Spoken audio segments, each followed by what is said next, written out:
Praise the Lord. आइए हम प्रार्थना करें। सर्वशक्तिमान परमेश्वर प्रभु यीशु मसीह, हम धन्यवाद करते हैं।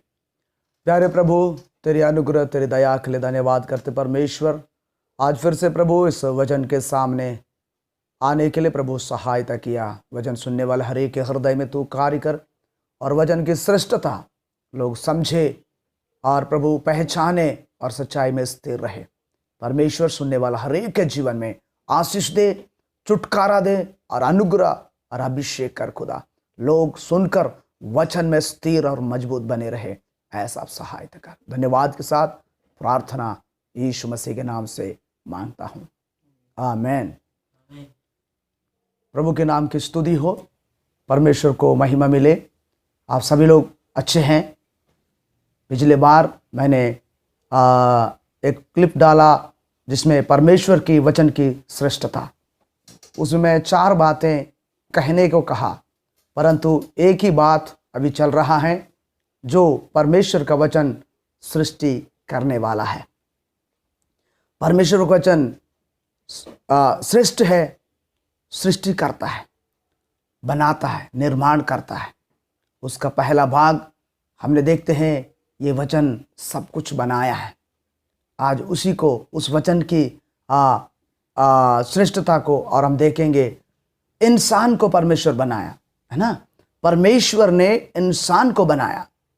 इंसान को बनाने के बाद इंसान के जिंदगी के लिए परमेश्वर का वचन क्या करता है, मनुष्य के लिए परमेश्वर का वचन क्या करता है, आपके जीवन के लिए ये परमेश्वर का वचन क्या करता है, इस बात को हम आज ध्यान करेंगे। आप सुनेंगे तो आपको समझ में आएगा परमेश्वर के वचन के द्वारा। चलिए हम उसी टॉपिक से हम आरंभ करते हैं। याकूब की पत्री पहला अध्याय 22 पद को फिर से हम पढ़ेंगे। पढ़िए। परंतु वचन पर चलने वाले बनो, वचन पर चलने वाले बनो और केवल सुनने वाले ही नहीं जो अपने आप को धोखा देते हैं। देखिए, परमेश्वर का वचन सुनकर छोड़ना नहीं है, सुनकर पालन करना है, यानी उसमें हम जीना है। परमेश्वर के वचन में हमको जीना है, परमेश्वर के वचन में हमको स्थिर रहना है, पालन करना है। हम परमेश्वर के वचन को सुनकर छोड़ना नहीं है। आज ये जो सुन रहे हैं, इसको सुनने के बाद अन्यथा नहीं लेना। परमेश्वर आपसे ही बात कर रहा है, इसलिए इस परमेश्वर की वचन जो आपके जीवन के लिए, मानव जीवन के लिए क्या करता है, आइए हम उसी को आगे बढ़ाते हुए हम जाएंगे। भजन संगीता की पुस्तक उसका 119 अध्याय उसकी 25वें पद को हम लोग पढ़ते हैं। यह मानव जीवन के विषय में है। हाँ, मैं धूल में पड़ा हूँ, मैं धूल में पड़ा हूँ, तू अपने वचन के अनुसार मुझको जिला। मेरे प्रिय भाई और बहन, मुझे सुनने वाले मेरे प्रियो, परमेश्वर का वचन यह बताती है कि मैं धूल में पड़ा हूँ। हम परमेश्वर को नहीं जानने का समय, नहीं पहचानने का समय, वचन का ज्ञात हमें नहीं होने का समय, हमारा जिंदगी धूल में पड़ा था, हमारा जीवन गिरा हुआ था, हमारा जीवन की कोई श्रेष्ठता नहीं थी। लेकिन परमेश्वर हम इस बात को याद दिलाता है कि मैं धूल में पड़ा था, कौन उठाया? धूल में पड़े थे, कौन उठाया? कौन उठाता है? हम देखते हैं इस दुनिया में बहुत से लोग कहीं भी पड़े रहते हैं, कहीं भी गिरे रहते हैं। यदि समझ जाओ, आपका सगा भाई या आपका घर का व्यक्ति यदि ऐसा पड़े रहेगा तो क्या आप देखते आगे बढ़ जाएंगे? कभी नहीं। आप उसको देख करके, दया करके वहां से उठाकर घर ले जाने का कोशिश करेंगे, घर पहुंचाने का कोशिश करेंगे। उसी प्रकार परमेश्वर हमारा धूल में गिरा हुआ जिंदगी को जब देखा, हमसे प्यार किया, हमको वहां से उठाया, हमको वहां से निकाला और हमें हमारा घर जो सही जगह है, उस सही जगह हमारा घर में हमको पहुंचाया है। Praise the Lord. कितनी आनंद की बात है जो परमेश्वर का वचन हमारा जिंदगी धूल में गिरने के बाद उठाता है। उसका प्यार इतना अपरंपार है। यह हमें इसी वचन के द्वारा मालूम होता है कि हमारा स्वर्गीय परमेश्वर जो हमारा सृष्टि करने वाला है, हमसे कितना प्यार करता है। हम धूल में गिर जाते हैं, पाप में गिर जाते हैं, अधर्म में गिर जाते हैं, अंधकार में गिर जाते हैं। प्रभु हमें उठाता है, प्रभु हमें ले चलता है, प्रभु हमारे जीवन में कार्य करता है। और एक पद हम पढ़ते हैं, भजन संहिता 44 उसका 25 पद पढ़िएगा। 44 का 25 पद, वहां हम देखते हैं, हमारा प्राण मिट्टी से लग गया, हमारा पेट भूमि से सट गया है। देखा, हमारा प्राण मिट्टी में, हमारा पेट सटा हुआ, कैसे स्थिति में थे हम। लेकिन परमेश्वर प्यार करते हुए, परमेश्वर मोहब्बत करते हुए, परमेश्वर हम पर दया करते हुए हमको उस मिट्टी से, उस गिरे हुए हालत से, सटे हुए हालत से निकाला है, हमारे घर पहुंचाया है, हमको प्यार किया है। उस वचन आज आपको भी, आप जहां गिरे हैं वहां से आपको उठाएगा। अब जो धूल में हैं, जहां पर आपका स्थिति है, वहां से आपको निकालेगा, खड़ा करेगा, आपको आपके सही स्थान में पहुंचाएगा। लोग देखने वाले, कई लोग देखते चला गया, आपका मजाक उड़ाया, आपकी हंसी उड़ाया, आपका पड़ा हुआ दशा को ध्यान नहीं दिया, लेकिन वो प्यार करने वाला परमेश्वर आपके दशा को देखकर समझ लिया और आपको वहां से उठाया है। Praise the Lord. कितनी आनंद है मेरे भाई और बहन।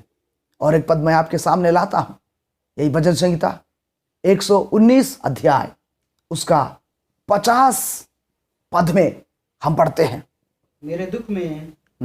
मेरे दुख में मुझे शांति उसी से हुई है, क्योंकि तेरे वचन के द्वारा मैंने जीवन पाया है।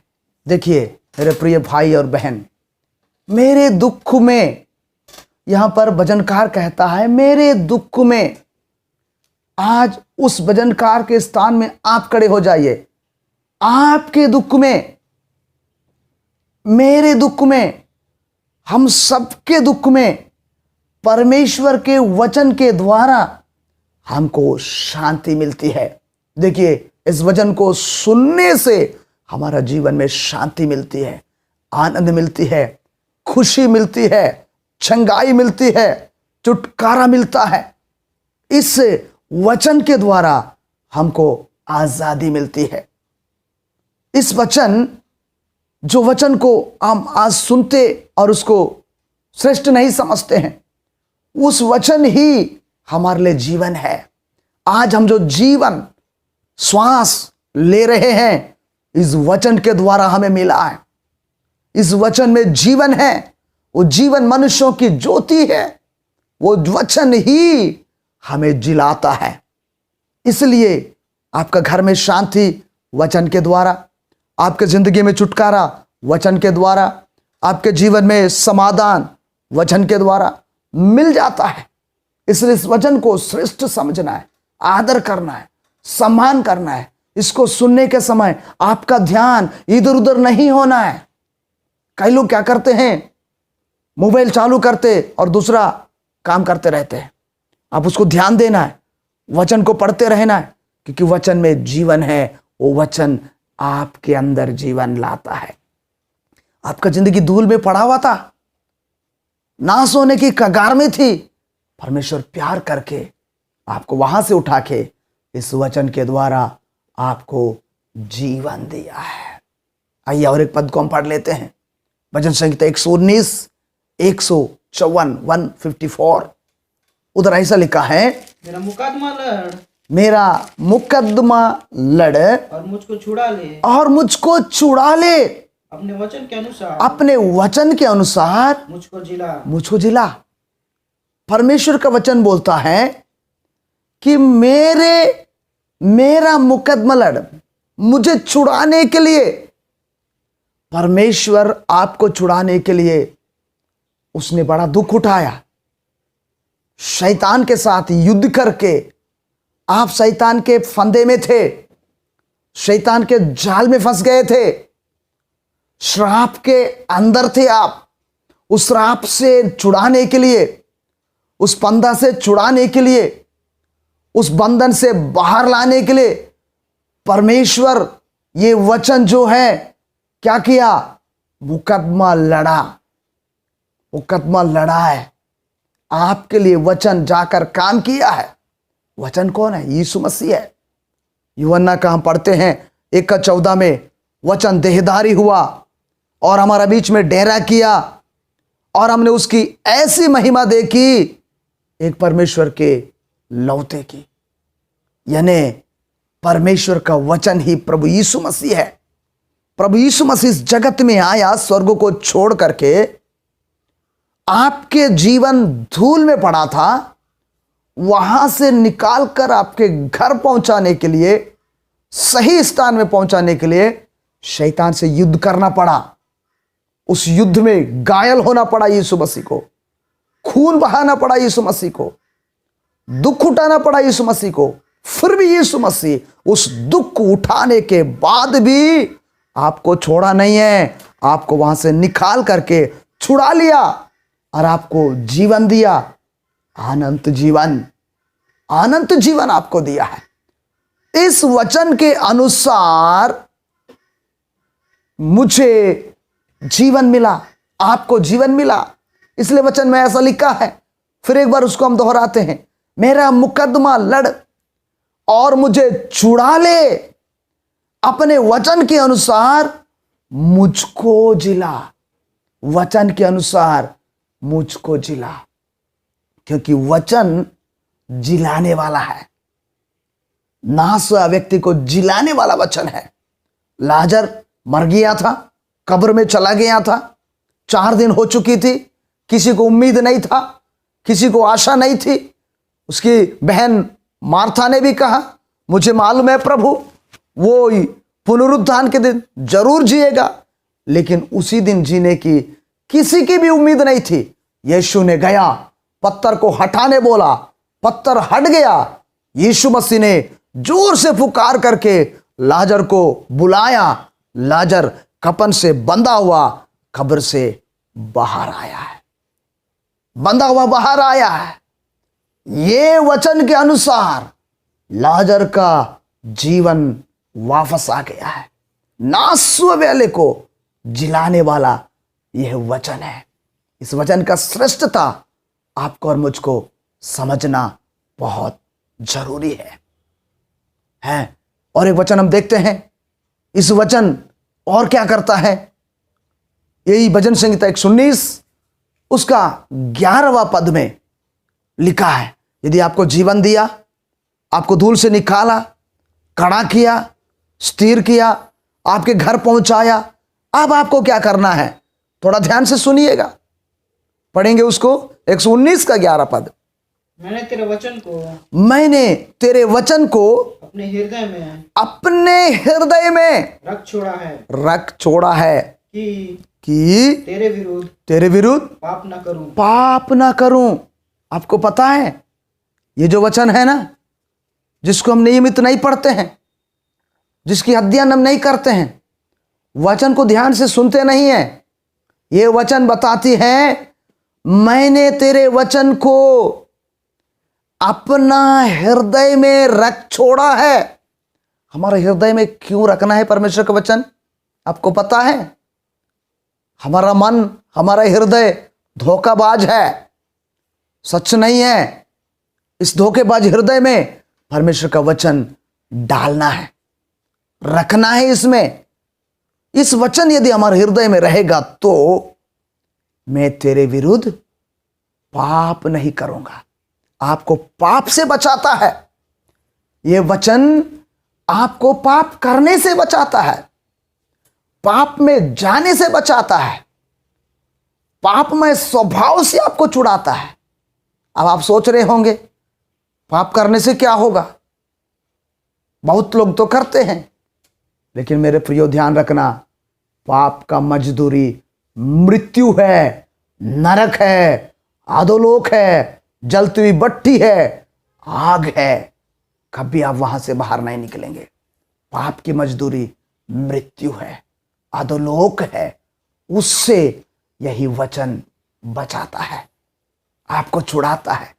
आपको सृष्टि करने के बाद परमेश्वर आपको यूं ही छोड़ नहीं दिया, आपकी हिफाजत करता है, आपकी देखभाल करता है, आपकी सुरक्षा करता है। इसलिए वचन का श्रेष्ठता वो है, पहले आपको सृष्टि किया, उसके बाद हमने देखा आपके जिंदगी धूल में पड़ा था, वहां से निकाल लिया। उसके बाद आपके दुख में आपको शांति दिया है। उसके बाद फिर क्या हुआ मालूम है?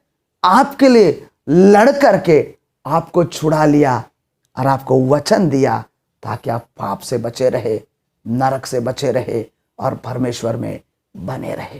रोज बाइबल पढ़ना, बाइबल का ध्यान करना, बाइबल की सच्चाइयों को समझना और खास करके इस वचन का श्रेष्ठता आप समझने के लिए अगले क्लिप का ध्यान रखना। बाकी अगले क्लिप में मैं आपको जरूर उन सच्चाइयों को भी प्रकट करूंगा कि परमेश्वर का वचन कितना श्रेष्ठ है, कितना अच्छा है। ऐसे करेंगे, मैं विश्वास करता हूं। जरूर सुने, ध्यान से सुने। प्रभु आपके जीवन में, आपके परिवार के जीवन में, आपके हर बातों में परमेश्वर आपके साथ रहे और आपको आशीष दे, आपके जीवन को आगे बढ़ाए। धन्यवाद। जय मसीह।